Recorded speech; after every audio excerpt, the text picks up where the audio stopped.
Es geht mehr darum, dass es Gott machen kann. Und ich probiere mich oftmals so zu fragen, denke ich noch grösser, was Gott tun kann? Oder habe ich durch Schicksalsschläge, Sachen, die nicht funktioniert haben, irgendwie Sachen, die ich enttäuscht geworden, irgendwo ein limitiertes Denken entwickeln? Und dort möchte ich euch auch ermutigen, wie zu sagen, Glauben zu entwickeln, ist eigentlich etwas vom Größten. Es ist das, was am meisten Potenzial hat.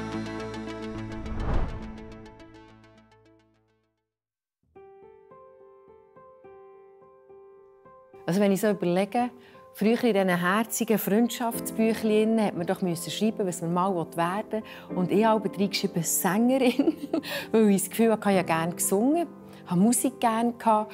Ich bin nicht Sängerin geworden, ich habe das KV gemacht. Aber spannend war, ich habe natürlich den Worship schon ausprobiert in der Kirche. Und ich habe probiert zu singen, aber gemerkt, der Pfuss, der fehlt mir ja nicht so viel Schnuff, dass ich wirklich wie professionell singen kann. Aber das Spannende ist, dass Gott nach über die Jahre an mir weitergearbeitet hat. Und jetzt durfte ich plötzlich wie englische Texte, englische Lieder übersetzen ins Berndeutsche.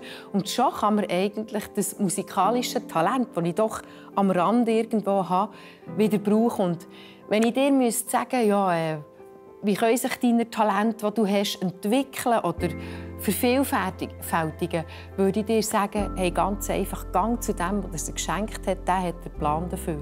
Weil ich sage dir, das Letzte, was er will, ist, dass sie verrotten bei dir. Also sprich, dass nichts damit passiert. Gott hat 1001 Ideen, wie er jedes Talent, weil es ist selten nur eins, Schritt für Schritt, Zeit für Zeit einfach hervorholen kann, weiterentwickeln und sogar noch zu einem Talent machen, das nicht nur dir etwas dient, sondern allen um dich herum auch noch. Jetzt möchten wir auch noch recht herzlich alle begrüßen, die immer wieder einen Podcast auf unserem YouTube-Channel nachschauen. Geben wir ihnen einen lauten Applaus aus dem Kauchofen raus. So genial. Habt ihr eingeschaltet? Wir haben letzten Sonntag eine Serie gestartet, was so ein bisschen darum geht, unser Talent zu entdecken, aber auch zu entwickeln und auch einzusetzen auf dieser Welt. So ein bisschen «Unlock your potential», oder? Was es ein bisschen cooler tönt, oder? Ja, ein schönes Design dazu, oder? Habt ihr übrigens gesehen, das Design von dieser Serie, oder? Wenn man es genauer anschaut, merkt man, es entwickelt sich etwas. Ja, hat sich jemand sehr viel überlegt. Ich bin dankbar für alle die Designer, weil wir ja letzten Sonntag gehört, ich habe auch mal eine Grafikerkarriere gestartet. Bei einem Slide im Word ist es geblieben und dann haben wir gemerkt, okay, das ist es nicht. Und das ist auch noch wichtig. Oder? Wir hatten letzten Sonntag, wir sollen einfach suchen, auch die Begabungen nicht aufgeben, dranbleiben, sich nicht einfach mit einem 0815-Leben zufrieden geben, sondern wirklich probieren, auch die Sachen zu suchen. Und ich bin überzeugt, Gott hat uns alle beschenkt mit irgendetwas. Und das ist letzten Sonntag gegangen, dass wir diesen Mut entwickeln, etwas wollen, zu bewegen. Jetzt geht es ein bisschen darum, zu entwickeln. Also wie kann ich da Begabungen entwickeln? Und vorneweg habe ich auch, eben, wie ich vorhin auch schon gesagt habe, schon immer gut, wenn du kennst, was du nicht kannst. Oder ich kann mich gut erinnern, im Militär war es so lustig, oder? Ich bin auch in der RS, oder? Zu meiner Zeit ist man aber noch in der RS, das ist heute anders, oder? Es gibt einfachere Wege. Also ich hatte es auch nicht so streng gehabt, muss ich ehrlich gesagt sagen. Ich war clever genug gewesen. Mir hat man gesagt, irgendwo musst du schauen, dass du nicht bei den Besten bist und nicht bei den Schlechtesten. Du bist einfach schön einmitten, oder? Und ich habe es geschafft, ich habe noch am Schluss eigentlich meinen Namen nicht so gekannt. Ich habe mich immer schön versteckt. Aber dann war es am Anfang ziemlich lustig, oder da tut man ja üben, wenn es im Ernstkampf ist, also mit einem Ding in den Hang, das dann, ja, im Kampf verbraucht ist. Ein Gewehr würde man das nennen. Und bei mir ist es eben ein bisschen so, ich habe ein Talent. Und zwar ganz lustig, ich kann nur ein Auge zutun, aber das kann ich eben nicht einzeln zutun. Das ist irgendein familiär bedingter, weiß auch nicht. Sagt es dem nicht Fehler, das ist ein Talent. Oder? Und dann müsst ihr euch vorstellen, Linkshänder bin ich auch noch, und dann habe ich das Ding in die Hänge genommen, und dann die ruhige Hang, und dann das Auge zu. Und dann habe ich schon nach 10 Minuten gemerkt, gut, jetzt musst du andere Wege suchen, aber das wird nichts. Und dann habe ich die anderen Wege gefunden und dann bin ich genau waffenlos geworden. Ist auch sehr gut. Einfach weil ich das Talent habe, eben das Auge nicht zuzutun. Und dann hatte ich aber so viele Kugelschreiber hier drin, dass ich gesagt habe, wenn es dann mal abgeht, dann wehre ich mich. mit den Kugelschreibern. Nachher. Das war mein Weg. Aber ich habe gemerkt, gut, so nicht. Aber ich bin dann eben doch ein bisschen bekannt worden als der eben mit ganz vielen Kugelschreibern kriegen. Der würde gewinnen. Okay, gut, etwas, was ich gemerkt habe, was eben nicht ist. Aber jetzt gehen wir so ein bisschen zusammen entwickeln. Also wenn wir gleich auch wie können Sachen sagen, die wir irgendwo gelernt haben, wo wir vielleicht auch merken, es macht uns Freude. Warum sollen wir das überhaupt entwickeln? Ich meine, wir können ja alle ein Leben wählen, das eigentlich sehr dem Stillstand entspricht. Also wir sagen, okay, wir tun uns irgendwo reingeben und bleiben einfach, wie wir sind. Aber ein göttlicher Gedanke, den ich auch möchte ermutigen, ist, dass Gott liebt, wenn wir Fortschritt bringen. Entwickeln heisst, vorwärts bringen, einen Fortschritt immer wieder vorwärts zu kommen, wachsen. Dass aus dem heraus, egal was es auch immer ist, egal wo wir dran sind, dass so etwas entstehen darf, wie Andrea vorhin so wunderschön gesagt hat, dass etwas entstehen darf, das vielleicht sogar anderen dient und nicht nur uns selber. Und ich glaube, es ist auch ein göttlicher Auftrag. Und wenn wir auch so ein bisschen von vermehren, entwickeln, multiplizieren reden, die einen oder anderen kennen, sie auch schon predigt über das, weil es wirklich auch ein Leidenschaftsthema ist ja Matthäus 25, was so darum geht, in die Talente, oder, wo Jesus eigentlich sagt, ich euch das Himmelreich, also göttliche Gedanken, anhand folgendem Beispiel erklären. Und ich möchte jetzt nicht die ganze Predigt um das drehen, obwohl es hätte ich genug Stoff, aber gleich schnell, ganz kurz zusammengefasst, ihr dürft so mal nachlesen. Es ist wirklich spannend, wie soll ich sagen, auch herausfordernd, wenn man das so liest. Weil Jesus sagt dort von einem Beispiel, dass ein Geschäftsmann eigentlich 3 Leute unterschiedliche Talente, also so Geldsäcke mit eben Talent, also da sind so Münzen drin, oder, hat gegeben, während er auf Geschäftsreise ist gegangen. Und er hat gesagt, macht etwas mit dem, was ihr habt. Und wir lesen, anhand von ihren Fähigkeiten haben sie wie Mittel bekommen oder Ressourcen bekommen. Und spannend ist nachher, ich das hier so ein bisschen mitgebracht, dass wir eigentlich daraus lesen können, dass eigentlich Gott treu sein Multiplikation ein bisschen auch voraussetzt. Und ich habe lange immer gedacht, Treue gegenüber heisst Gott immer schön alles bewahren, schauen, dass es ja nicht vergeht. Aber eben, wenn wir das lesen nachher, hat er eben den Geschäftsmann, Jesus braucht das Beispiel, hat er das unterschiedlich anhand dieser Leute gegeben. Der hier, der hat aus dem, was er hatte, das verdoppelt. Der hat ein bisschen weniger gehabt, aber der hat ebenfalls verdoppelt. Und der da, lesen wir in der Bibel, hat Angst gehabt, hat das einfach vergraben, wenn der Geschäftsmann zurückkommt, dass er es einfach wieder zurückgeben kann. Spannend ist, wie wir nachher dort lesen, Matthäus 25, 21, wie der Geschäftsmann zum Ersten sagt, sehr gut, erwidert er, du bist ein tüchtiger und treuer Diener. Du bist mit dem wenigen treu umgegangen, darum will ich dir viel anvertrauen. Wir lesen ebenfalls noch weiter, wie er auch dem sagt, du hast es gut gemacht, du hast es vermehrt. Du bist mir treu gewesen, weil du vermehrt hast. Und dann lesen wir aber auch, dass er sagt, du hast Angst gehabt, du hast mit dem, was ich dir gegeben habe, nichts gemacht und du bist ein fauler Typ und gang aus in die Dunkelheit. Und dann hast du das abgeschlossen. Und das allein, schon nur diese Geschichte, die gibt es Denken, anzuregen vielleicht auch. Ich glaube, es ist eine göttliche Aufgabe auch, dass wir es vermehren sollen. Das ist ja so lustig, ich kann mich gut erinnern, an Weihnachten von der Verwandtschaft von meiner Frau, das war so lustig, der Grossetti, er ist leider nicht mehr unter uns, aber er hat Jahre, ich war ja ein paar Mal da, wir sind ja so ein Zeitchen zusammen, oder einmal im Jahr, dann so die ganze Verwandtschaft trifft, da war in der Stube alle Leute, die ganze Verwandtschaft da. Dann haben wir immer Lieder gesungen, Mandarinchen gegessen und Zeug und Sachen. Und dann ist immer, wenn das fertig war, hat der Grossi gesagt, so, etwas sollte ich noch sagen. Er hat immer das Gleiche gesagt. Oder? Macht einfach das, was in der Bibel steht. Seid fruchtbar und vermehrt euch. Oder? Und dann hat er ein Witzchen geschrissen und alle haben immer gelacht und haben Freude gehabt. Oder? Weil es ja die Stube voll war. Also der hat das auch schon ein bisschen früh immer gesagt. Oder vermehrt euch. Oder? Aber ich habe es gleich so cool gefunden, weil eigentlich, wenn wir das Zeitrad jetzt von dem, was Jesus gesagt hat, und alles zurückdrehen, ganz am Anfang, 1. Mose 1,28, lesen wir ja wirklich, eben wie Gott das sagt. Gott segnete die Menschen und sagte zu ihnen, seid fruchtbar und vermehrt euch, bevölkert die Erde und nehmt sie in Besitz. Herrscht über die Fische im Meer, die Vögel am Himmel und alle Kriechtiere. Gut, eben, es war für mich immer so ein bisschen, ja, vermehrt euch da, oder? Und nachher habe ich immer sehr schnell, eben, ja gut, super, heiraten und Zeug und Sachen, oder? Den Auftrag nehmen wir gerne wahr, oder? Und das war für mich immer das gewesen, aber der Bibelvers hat mehr. Es ist wie mehr drin, oder? Also wenn ich es gleich ein bisschen aufteilen will, Ist spannend, klar. Ist das, wie gesagt, vor Fortpflanzung.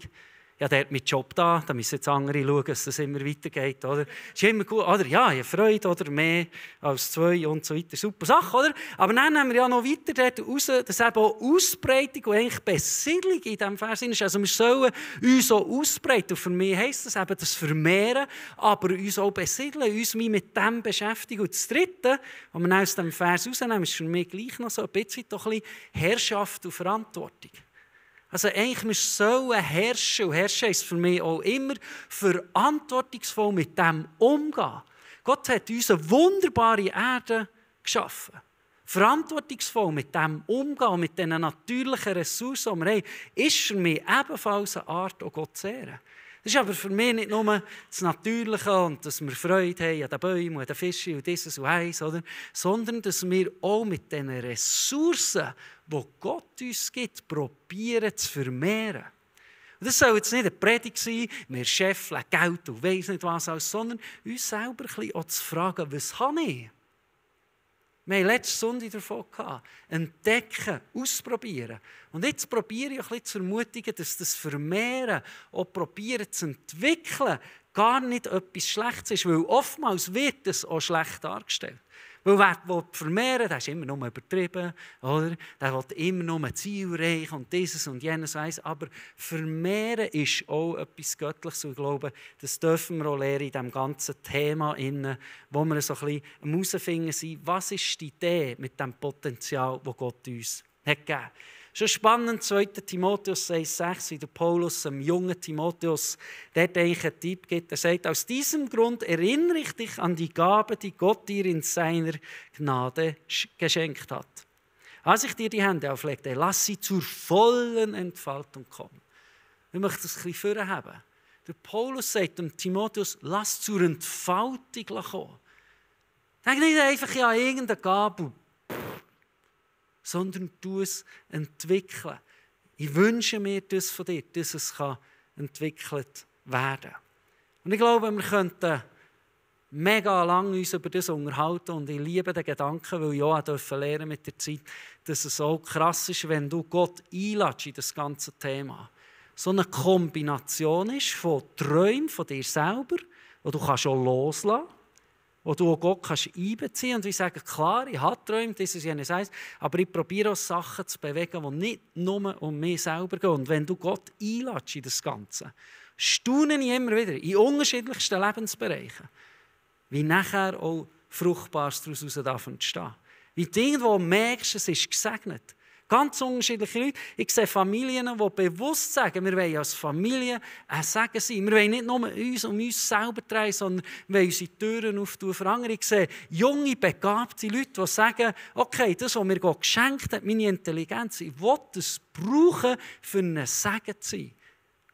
Ich sehe ganz viele unterschiedliche Leute, die enorm fit sind, körperlich, und ich sage, okay, es geht mir nicht nur darum, Karriere zu machen, für mich selber, für irgendwo Geld scheffeln oder was auch immer, sondern auch für Segen zu sein, für Leute zu motivieren, sich ebenfalls gesund zu bewegen, all diese Sachen. Und spannend ist, wenn der Faktor Gott weit reinkommt, dann sehe ich oder beobachte ich oftmals, wie das Multiplizieren nicht nur noch menschlich läuft, sondern also immer so schön stetig vorwärts gehen, sondern wie mit Gott eben oftmals Sachen wie explodiert werden. Gut, jetzt kann man ja sagen, wir können ja eine Predigt machen, da moralisch noch die letzten 10 Minuten nutzen und hier und da und wir entwickeln. Und gell, wenn wir nicht entwickeln, hey, dann bretten wir auf den Tisch und sagen, wir müssen entwickeln.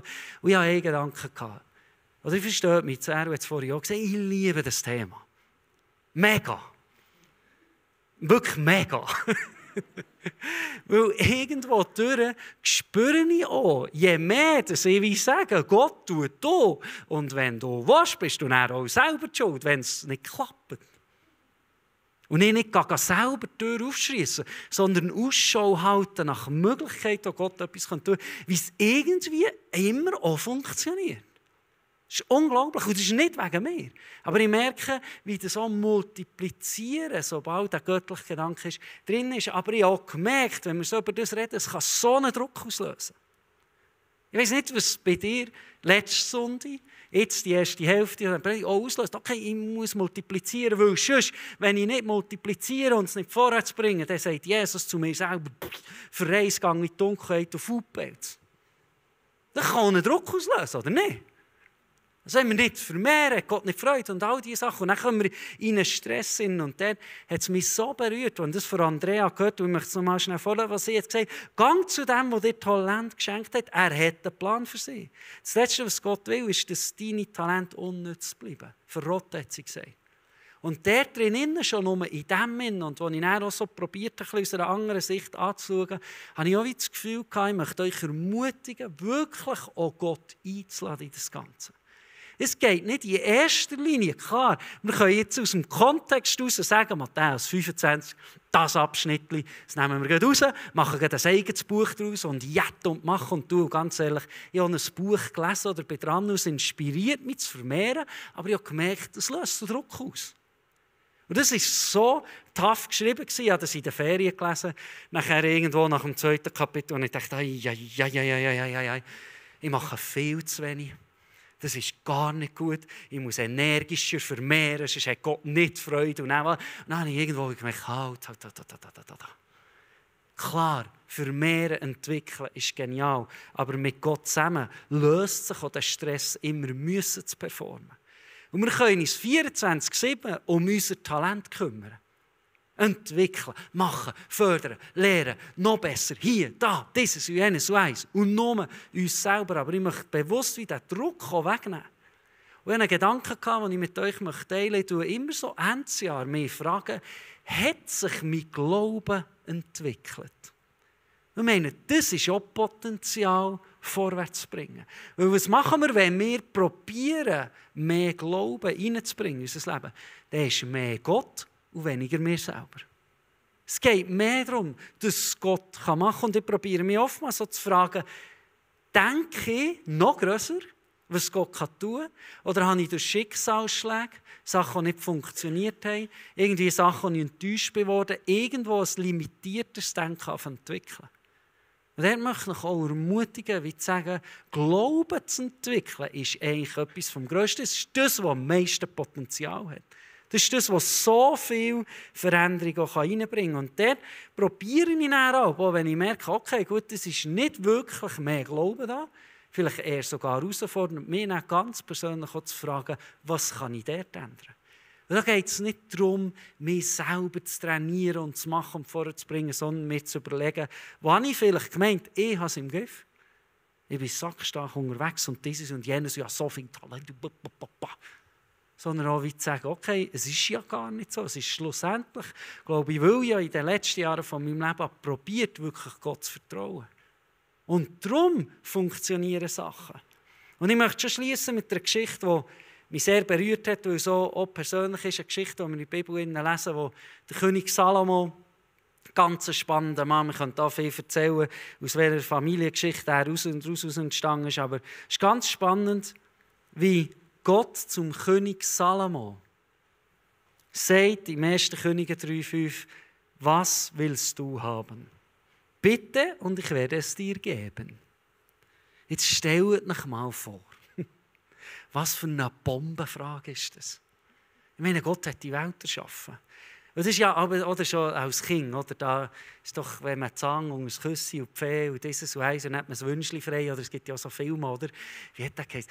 Der Aladdin, das ist doch der aus der Flasche, oder? Hast du doch auch einen Wunsch frei gehabt, oder? Und ich habe immer gedacht, und ich habe auch Flaschen relativ lange angeschaut, so habe ich Aladdin angeschaut, was würde passieren, wenn blub, auf einmal so einer rauskommt und hat die ein Wünschchen frei? Was würdest du wünschen? Wenn ich jetzt heute Abend frage, was würdest du sagen? Was würdest du sagen, wenn Gott ganz persönlich an die Welt erschaffen, wo alles in den Hängen. Die würde fragen, sag, was du willst, und ich gebe dir es. Haben wir ein Auto, aber dann müssen wir daran denken, dass wir auch genug Geld müssen haben, die Versicherungen für das Auto zu zahlen. Oder? Es wird dann noch kompliziert, oder? Du musst dann überlegen, was du wünschst, oder? Du hast unbedingt eine Beziehung. Du musst auch noch wünschen, dass du vielleicht nicht nur endlos investieren in die Beziehung, sondern so noch ein bisschen Fakt, oder? Du musst gut überlegen, was du wünschst. Aber spannend ist, zurück zum König Salomo, das hat mich so berührt, was sagt 1. Könige 3,9, Schenk dem Diener ein gehorsames Herz, damit ich dein Volk gut regiere und den Unterschied zwischen Gut und Böse erkenne. Denn wer könnte dieses große Volk, das dir gehört, regieren? Und ich so gelesen und dachte, nein, Salomo, du kannst so viel mehr wünschen. Hättest ja einfach wünschen, dass das Volk nie mehr Probleme macht. Dass ich nichts mehr machen muss beim Regieren. Da hättest du alle Feinde wegwünschen können, dann hättest du auch ein easy Leben gehabt. Es hat so viele andere Möglichkeiten gegeben. Was ist passiert, dass der Salomo wie so viel demütig sagt, hilf mir einfach, auch Weisheit zu erlangen.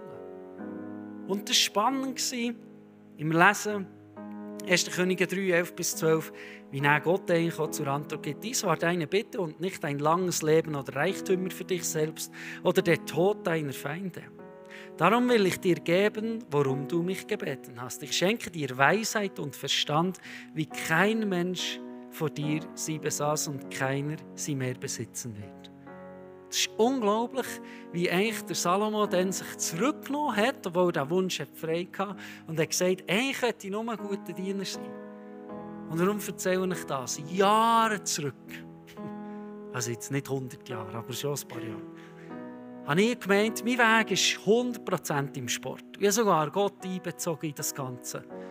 Und immer gebetet vor den wichtigen Momenten und all das. Und das Gefühl gehabt, mit Gott zusammen kann ich multiplizieren und entwickeln und machen. Und irgendwann kann ich in einem Interview vielleicht auf den Gott hinweisen und der, hey, Menschen haben Gott auch gerne, weil ich den oder so. Das war meine Vorstellung. Dann ist das irgendwie nicht mehr geworden, ich hatte nicht mehr gleich Freude und alles. Und ich sage, ich war so lost. Ich hatte keine Ahnung, was ich mit meinem Leben anfangen soll. Ich habe nicht gewusst, das ist alles, die ganze Jugend ist irgendwo wie weg. Und dann habe ich dann das gelesen. Und dann habe ich gedacht, ja, ich könnte jetzt stundenlang um Talent und Begabungen und offene Türen beten und dieses wie so eins.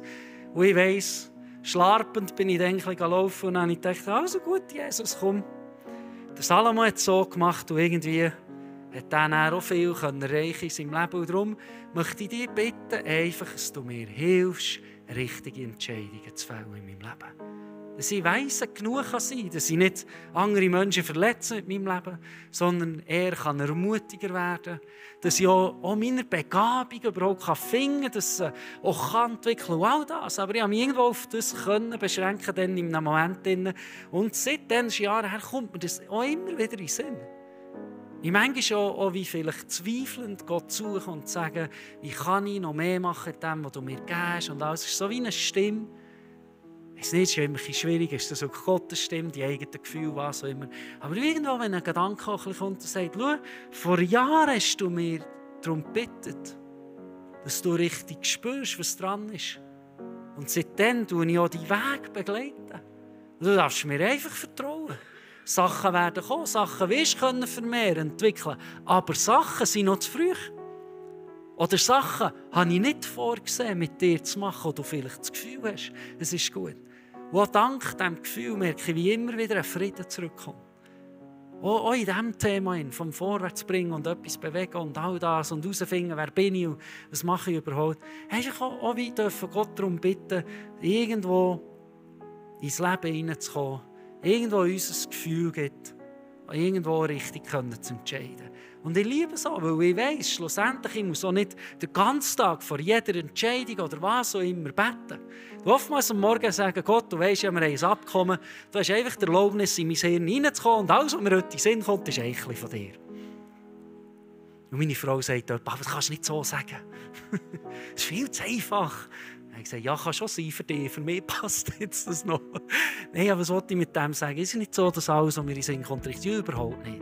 Aber ich merke irgendwo durch auch, wie ich dankbar bin, dass das Gefühl auch ein bisschen entwickeln darf. Das heisst nicht, wie gesagt, versteht mich nicht falsch, dass nicht Enttäuschungen passieren oder irgendwo Ideen haben und dann alles immer gelingt. Aber ich merke, irgendwo durch ist es ruhiger geworden in meinem Leben.